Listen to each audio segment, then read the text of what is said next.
Perkenalkan, nama saya Pintauli Banjarnahor. Di sini saya akan membahas tentang teknik diskusi kelompok kecil. Sebelumnya, saya akan menjelaskan apa itu pengertian diskusi kelompok kecil. Diskusi kelompok kecil adalah suatu proses kegiatan yang berlangsung secara terkontrol dan teratur dengan beberapa orang saling bertatap muka, digabung menjadi satu kelompok atau kelompok kecil yang saling berinteraksi, mengungkapkan pemikiran masing-masing. Diadakannya diskusi kelompok kecil agar peserta didik dapat saling bertukar informasi ataupun pengalaman sehingga peserta didik mampu menyelesaikan atau memecahkan suatu masalah. Adapun tujuan keterampilan membimbing diskusi kelompok kecil yaitu yang pertama, agar peserta didik dapat memberi dan menerima informasi baru maupun pengalaman dalam memecahkan suatu masalah. Yang kedua, agar peserta didik dapat mengembangkan pengetahuan dan kemampuan untuk berpikir dan berkomunikasi dengan orang lain. Dan yang ketiga, melibatkan peserta didik dalam perencanaan dan pengambilan keputusan. Adapun tahap-tahap dalam melakukan kegiatan diskusi kelompok kecil yaitu yang pertama, memusatkan perhatian peserta didik. Tahapan ini terdiri dari merumuskan topik yang akan dibahas pada awal diskusi, dinyatakan melalui pernyataan dan pertanyaan yang meningkatkan rasa ingin tahu peserta didik. Kemudian, mengemukakan masalah-masalah khusus dan catat perubahan-perubahan yang tidak relevan atau menyatakan kembali bila terjadi penyimpangan diskusi dari tujuan masalah pokok yang sedang dipecahkan. Dan yang terakhir, rangkum hasil pembicaraan diskusi yang telah dilakukan. Yang kedua, memperjelas pendapat peserta didik.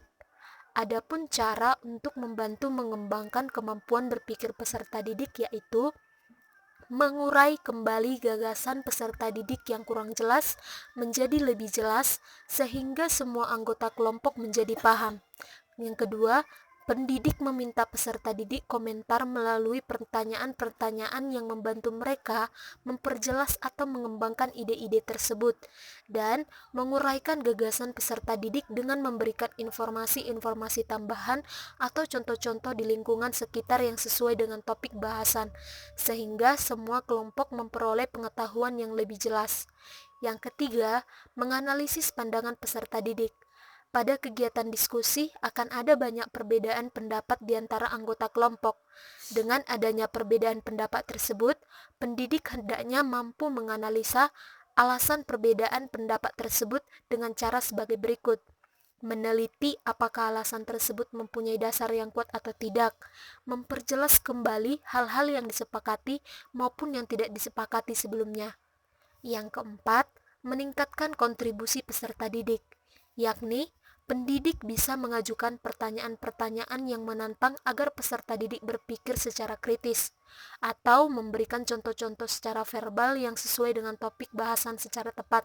Pendidik memberikan waktu peserta didik untuk berpikir dan memberikan apresiasi. Yang kelima, menyebarkan kesempatan berpartisipasi, yakni mencoba memancing pendapat peserta didik yang enggan berpartisipasi dalam diskusi dengan mengarah langsung dengan bijaksana. Yang kedua, mencegah terjadinya pembicaraan yang serentak dengan memberi kesempatan kepada peserta didik yang pendiam terlebih dahulu. Dan yang ketiga, secara bijaksana mencegah peserta didik yang sering memonopoli pembicaraan. Dan yang terakhir, pendidik dapat meminta peserta didik untuk berkomentar tentang pendapat temannya sehingga interaksi peserta didik dapat ditingkatkan. Yang keenam, menutup diskusi, yakni dengan adanya bantuan peserta didik, membuat rangkuman hasil diskusi yang telah dilakukan, memberi gambaran tentang tindak lanjut hasil diskusi atau tentang topik yang akan dibahas, mengajak peserta didik untuk menilai proses maupun hasil diskusi yang telah dicapai. Adapun syarat dalam melaksanakan diskusi kelompok kecil yang efektif, yaitu yang pertama, anggota kelompok heterogen. Maksudnya, kelompok yang terdiri dari peserta didik yang berbeda-beda kemampuan, dari yang kemampuan akademisnya tinggi, sedang, hingga yang berkemampuan kurang.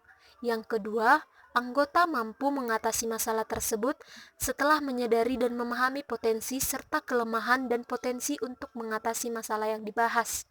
Yang ketiga, masalah yang dibahas mengakibatkan timbulnya berbagai jawaban yang berbeda-beda.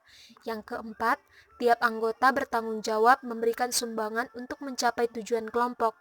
Dan yang kelima, dalam kegiatan kelompok terjadi proses pertukaran pendapat.